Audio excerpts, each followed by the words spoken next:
Welcome back mga Katax. Ito po uli ang inyong Katax, Emelino T. Maestro at ini-invite ko kayo at marami pong salamat at patuloy kayong nakikinig sa akin.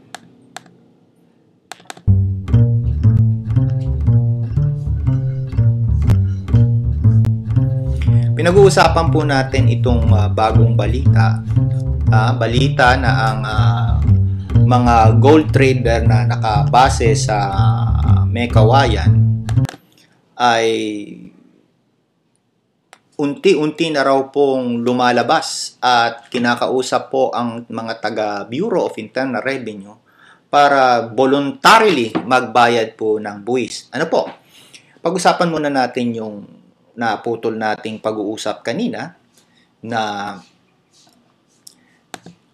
sinasabi natin, bakit ba nagkaroon ng problema itong mga Bangko Sentral Gold Trader, supplier po ng Bangko Sentral Gold Trader. Mga gold traders.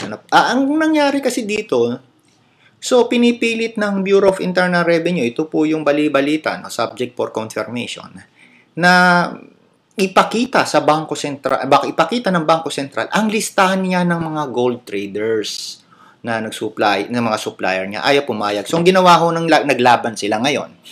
So, ang Bangko Sentral, dinimanda ho ng Bureau of Internal Revenue na hindi nagbabayad ng buwis.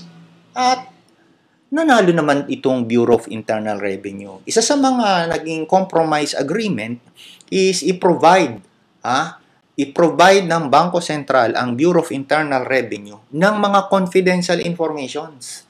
Isa sa mga confidential information po yung pong list of gold trader suppliers. So, hinand over ng Bangko Sentral yung dokumento from year 2005 to year 2005 hanggang ngayon nagbigay sila ng dokumento. So, anong ginawa ho ngayon ng Bureau? Pinadalan ho ng assessment. Takot na dami ng assessment po ang binigay ng BIR dun sa mga Mekawayan gold trader.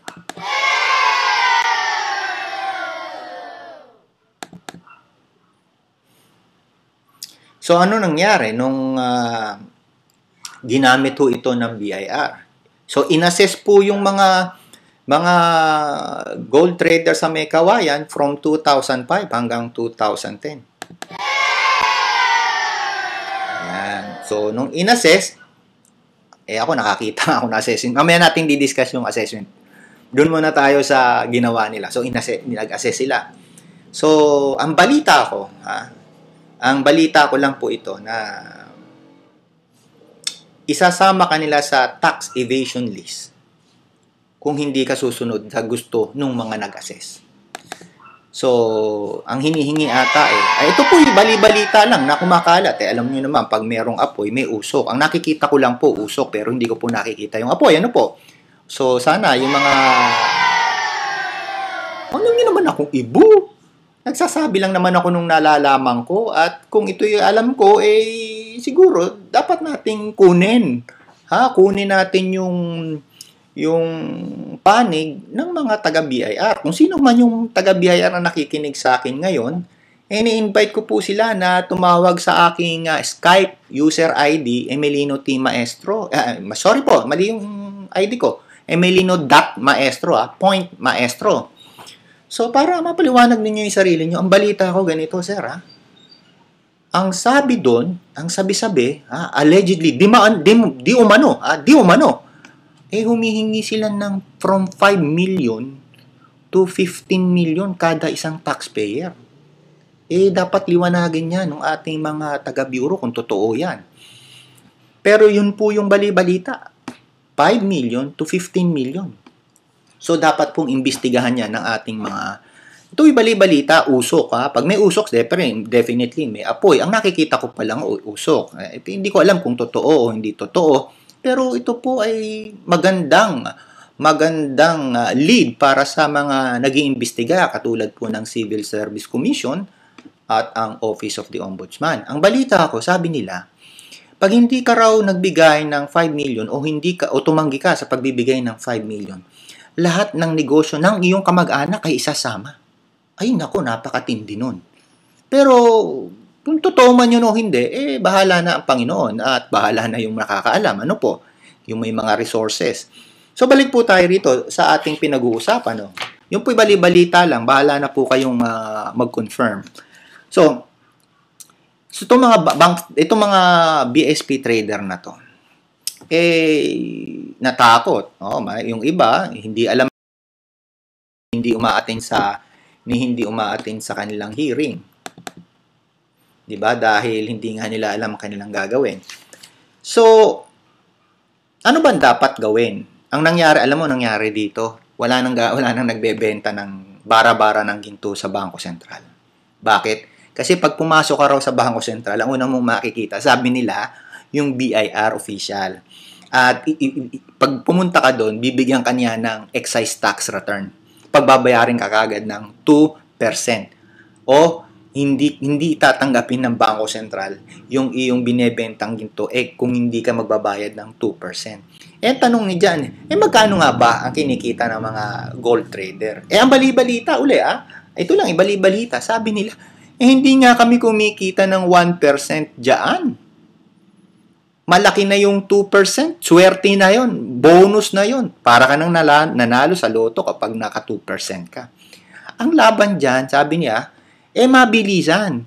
Ibig sabihin, mapaikot mo yung pera mo, 1 o 3 o 2 o 5 beses sa loob ng 1 linggo, di mananalo ka doon, magbo-volume ka na lang. Kaya ganyan kalaki ang benta namin, nagbo-volume kami. So, usually, ang mga binebenta daw nila, mga 1 hanggang 2 kilo isang araw at nakaka-revolve sila, nakakaipon sila ng ginto ng 2 araw o sa loob ng 1 linggo, nakaka-3 deliver sila. So, kung kumikita sila ng, sabihin natin, 4 million, benta nila ay 4 million at 1%, edi mga 40,000 lang yan. Di ba? Tama ba ako? O 40,000 a day. Kung 3, mga 120. So, hindi totoo na bilyon-bilyon na makokolektar yan. Ang siguro dapat nating nandiyan ay yung mga, kung gusto talagang habulin, isa sa mga i-deal na sa mga gold trader na yan. Sino yung mga supplier nila para mahabol, 'di ba? Huwag kang tumigil dun sa gold trader. Trader lang 'yun eh. So, pag-uusapan naman natin mamaya, mga kasama. Papahinga natin muna ang boses natin at kung meron kayong report, tawagan ninyo ako ha.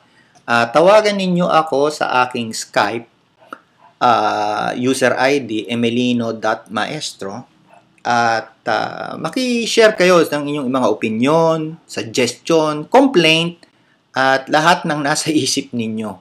Pwede nating pag-usapan dito. Ano po? Basta tungkol lang po ito sa taxation, local, national. Huwag po natin sama ang Bureau of Customs kasi hindi ko po linya yan. Ang linya ko lang ay national at local taxation. Matutulungan ko kayo sa inyong mga problema, mabigyan ko kayo ng mga magagandang advice base sa aking experience for the last 26 years. So dito mga kaibigan, binabasa natin uli ang gold trader, tax fraud versus BSP gold trader.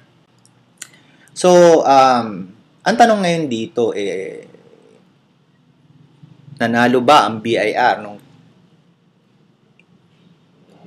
ang salita ko, sorry for my word, wala akong maisip na salita nung binuli nila, open and close parenthesis, bully. Nung nabuli po ang mga gold trader, ang balita natin po, wala na pong nagbebenta sa Bangko Sentral. Ang nangyari, sa black market na po, bumibili ang Bangko Sentral. Mas masakit po yun. Mas masakit. Dahil hindi pagbebilan, kailangan gumamit po ng third party ng Bangko Sentral bago sila makabili sa black market. So, imbis na makatulong, wala. Hindi mo ngayon matetrace ang bentahan sa black market. Wala na ngayon nagbebenta sa Bangko Sentral. Sorry, masakit po yung balitang yon na dapat i-confirm ng ating mga otoridad, lalong-lalo na po ng Bureau of Internal Revenue. So, stop muna ho tayo ulit at commercial.